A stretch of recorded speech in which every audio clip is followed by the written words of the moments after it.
Salut tout le monde. Aujourd'hui, dans cette vidéo, je vais vous guider à travers l'utilisation du médicament Créon 10000 pour les nourrissons et les enfants à partir d'1 an. Nous allons voir ensemble les instructions d'utilisation, le calcul de dosage et tout ce que vous devez savoir pour administrer ce médicament en toute sécurité. Restez avec moi pour découvrir comment prendre soin de nos petits bouts de chou avec précision et attention. Le médicament Créon 10000 est composé d'enzymes pancréatiques qui aident à la digestion des graisses, des protéines et des glucides. Il est disponible sous forme de gélules à libération retardée, ce qui signifie que les enzymes sont libérées progressivement dans l'intestin pour une meilleure efficacité. Le principe d'action de Créon 10000 est d'aider à compenser l'insuffisance pancréatique et à améliorer la digestion des aliments. Créon 10000 est prescrit aux nourrissons et aux enfants à partir d'1 an souffrant d'insuffisance pancréatique, une condition dans laquelle le pancréas ne produit pas suffisamment d'enzymes digestives. Cette condition peut entraîner des problèmes de digestion,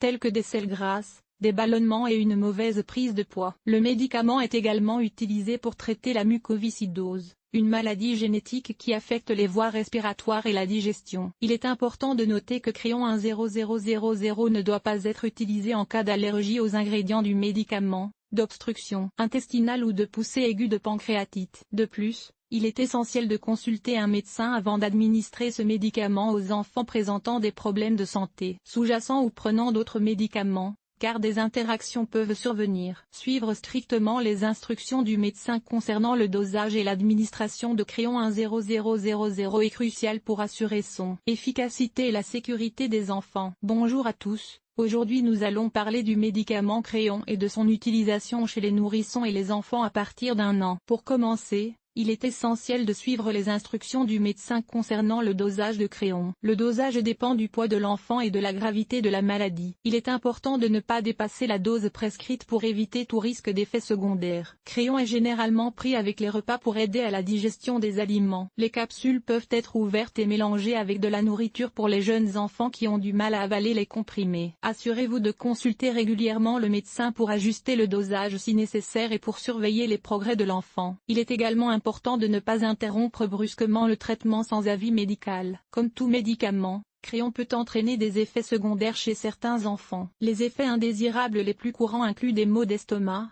des diarrhées et des réactions allergiques. Si votre enfant présente des effets secondaires graves, contactez immédiatement un professionnel de la santé. Il est crucial de ne pas dépasser la dose prescrite de Créon, car un surdosage peut entraîner des complications graves. Surveillez attentivement l'enfant et consultez un médecin en cas de doute. Il est important d'informer le médecin de tous les médicaments que prend l'enfant, y compris les médicaments en vente libre et les compléments alimentaires. Certains médicaments peuvent interagir avec Créon et affecter son efficacité. Évitez de prendre d'autres médicaments en même temps que Créon sans l'approbation du médecin. Si des interactions médicamenteuses surviennent, le médecin peut ajuster le traitement en conséquence. Il existe des médicaments similaires à Créon appelés analogues. Ces médicaments ont des compositions et des dosages différents. Il est donc important de suivre les recommandations du médecin lors du changement de traitement. Certains analogues de Créon peuvent être mieux adaptés à certains enfants en fonction de leur état de santé. N'hésitez pas à poser des questions au médecin sur les alternatives à Créon si nécessaire. Voilà pour les instructions d'utilisation de Créon chez les nourrissons et les enfants à partir d'1 an. N'oubliez pas de toujours consulter un professionnel de la santé pour toute question ou préoccupation concernant ce médicament. Merci de votre attention et à bientôt.